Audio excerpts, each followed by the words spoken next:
नमस्कार सगळ्यांना, श्री स्वामी समर्थ। तर आज आहे गुरुवार आणि शनिवारच्या दिवशी आहे आपले रक्षाबंधन।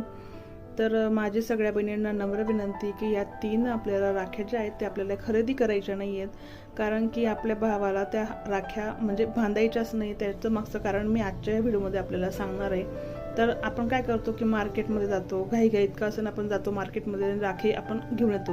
आता भरपूर साऱ्या व्हरायटी मार्केटमध्ये अवेलेबल असतात, तर आपण ॲट्रॅक्टिव्ह अशी राखी घेतो, पण त्याचे काही दुष्परिणाम आपल्या भावाला भोगावे लागतात, ते आपल्याला कळत सुद्धा नाही। तर पहिली राखी जी आहे ती म्हणजे आपल्याला प्लास्टिकची राखी चुकून सुद्धा खरेदी करायची नाही आहे, कारण की ती राखी जेव्हा आपण आपल्या भावाला जर बांधू तर केतूचा प्रभाव हा प्लास्टिक वस्तूंवरती जास्त असतो, म्हणून प्लास्टिकची राखी ही चुकून सुद्धा आपल्या भावाला बांधायची नाही आहे। दुसरी जी राखी आहे ती म्हणजे आपल्याला रंगाबद्दल काळा रंग आपल्याला खरेदी करायचा नाही राखीमध्ये, चुकून सुद्धा एवढंसं सुद्धा तुम्हाला काळा कलर खरेदी करायचा नाही, कारण की आपले आता बरेच भाऊ आपले बिझनेसमॅन आहेत, बिझनेस टाकलेला आहे, तर त्यांचा बिझनेस थोडासा ठप्प होऊ शकतो, म्हणून काळ्या कलरचा वापर आपल्याला राखीमध्ये करायचा नाही, कारण की वर्षभर याचे पॉझिटिव्ह व्हायब्रेशन आपल्या भावासोबत असतात, म्हणून तुम्ही काळा रंग चुकून पण खरेदी करू नका।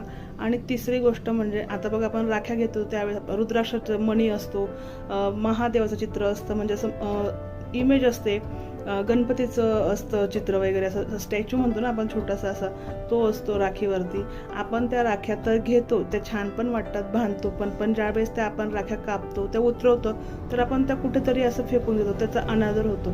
याचे पण वाईट परिणाम आपल्या भावाला भोगावे लागतात, म्हणून तुम्ही या 3 राख्या तुम्ही घेऊ नका।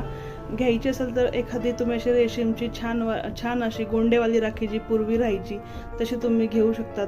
चांदीची असेल तर चांदीची राखीसुद्धा तुम्ही घेऊ शकतात। तर अशा राख्या तुम्हाला तुमच्या भावाला त्या दिवशी बांधायच्या आहेत, कारण की जेणेकरून देवाची आणि सगळ्यांची साथ आपल्या भावाला मिळेल। आणि आपण ज्यावेळेस राखी बांधतो तर आपण एकदम चांगल्या मनाने हे करतो ना की माझ्या भावाचं सगळं चांगलं उन्नती हो, प्रगती हो। तर राखींबद्दल सुद्धा तुम्ही एवढीच काळजी घ्या। तुम्हाला जर माहिती आवडत असेल तर आपल्या स्वामी कृपालाव चॅनलला लाईक करा, शेअर करा आणि सबस्क्राईब करा।